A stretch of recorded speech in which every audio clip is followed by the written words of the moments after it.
off my plate. I passed out on the stairs and tumbled all the way down.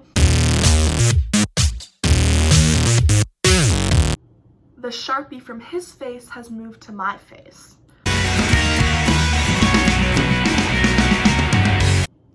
Hey guys, it's Caroline and welcome back to my channel. I apologize for not posting a video last week. I was on a crazy ski trip and was concussed by Sunday evening, but that is a story for another time. Today, I'm going to be telling you about my worst dates. So without further ado, let's get to the video.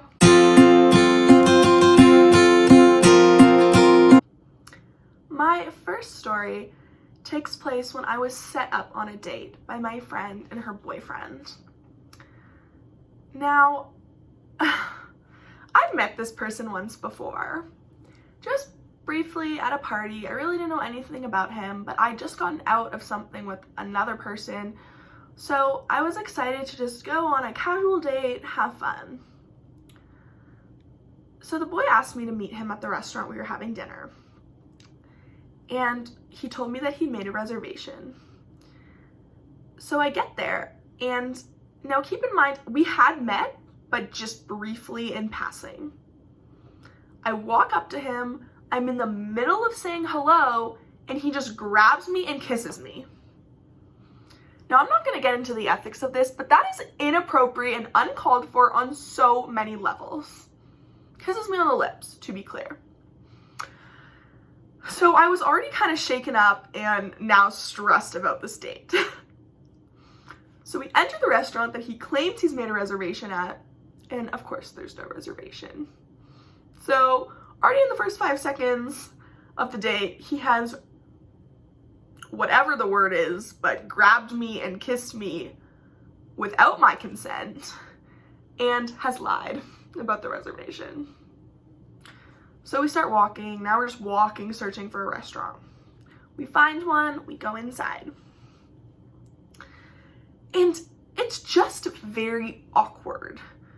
We're not really vibing, the conversation's not flowing, and I get that first dates are awkward, but this was a whole other level of awkward. I was not enjoying myself. Then the food comes, and he offers me some of, I forget what he was having, but he offers me whatever it was. And I said, no, thank you. And then without me offering him, or without him asking, he just proceeds to take his fork, dig it into my mac and cheese, and take a bite, and just starts eating off my plate. That was very disgusting. I barely knew this man. So at this point, I'm ready to escape. I want to get out of there, and then the bill comes. Now, I like to make it very clear that I have no problem paying for myself. Absolutely no issue whatsoever. But the bill comes, and he immediately says, great, one bill. He asked for the one bill, and he's offered to pay. I then get up to go use the washroom. I come back, and there's 2 bills. And in front of me, he goes, sorry, I decided I didn't want to pay for you. Totally am fine paying for myself. But when somebody offers that in front of you more than once and then just changes their mind like that. So at this point, I'm just thinking, okay, he knows this isn't going well. Fair enough. I think we both just want to get out of here. So we get out, and he keeps trying to convince me to go for drinks. And I'm going, no, that's okay. I need to go home. So he walks me home. Actually, he walked me to the library because that's where my friends were, and it was during exam season, so I needed to study. And he goes in to kiss me again, grabs my shoulders again to pull me in, and now I'm prepared. Now I know. I dodge the kiss, I give him the world's awkwardest hug, and I'm like, okay, see you later, and I race into the library. Then he texts me maybe half an hour later and goes, That was so much fun. Can we do it again? That was not fun. I refuse to believe he had fun. It was so awkward. So yeah, that is my craziest date being set up. It's actually my only date being set up, but I don't think I will be doing that anymore.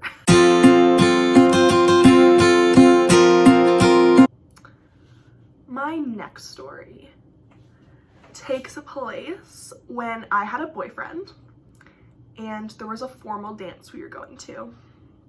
Now, this story isn't necessarily anything wrong with the guy or the circumstances, but what occurred.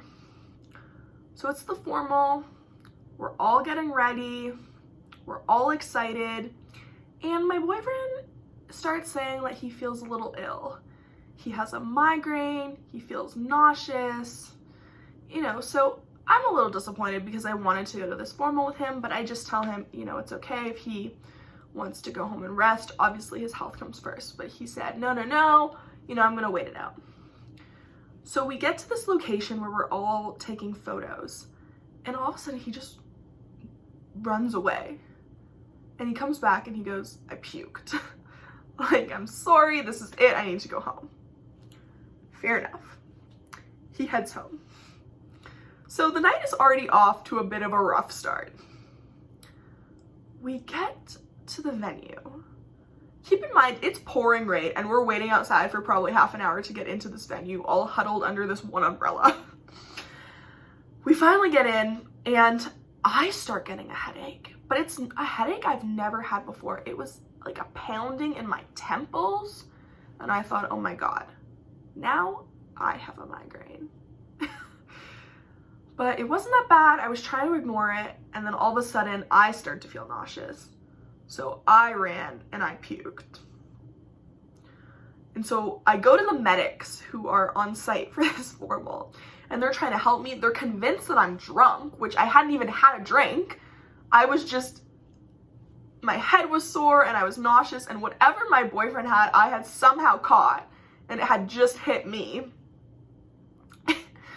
So here I am sitting on the floor because I can barely move, and I'm trying to direct people to find my jacket because I lost my little ticket, because what else could go wrong? And they can't find it. I get up, I'm struggling to walk. I can't find it. We probably search an hour for my jacket, and it finally appears. I finally find my jacket. And at this point, I am so sick. They give me a taxi chit. I'm headed home. I have two people holding on to me because I can't walk. I get to the stairs outside, the cement stairs in the pouring rain, and all of a sudden the world goes black. I passed out on the stairs and tumbled all the way down. I end up going home. I rest. In the morning, I feel a lot better.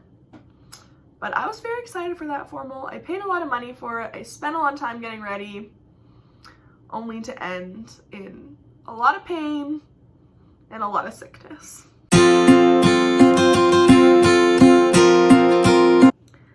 My last story is very, very embarrassing for me, but I decided to suck up my pride and tell it anyways because I just know you guys are gonna love it.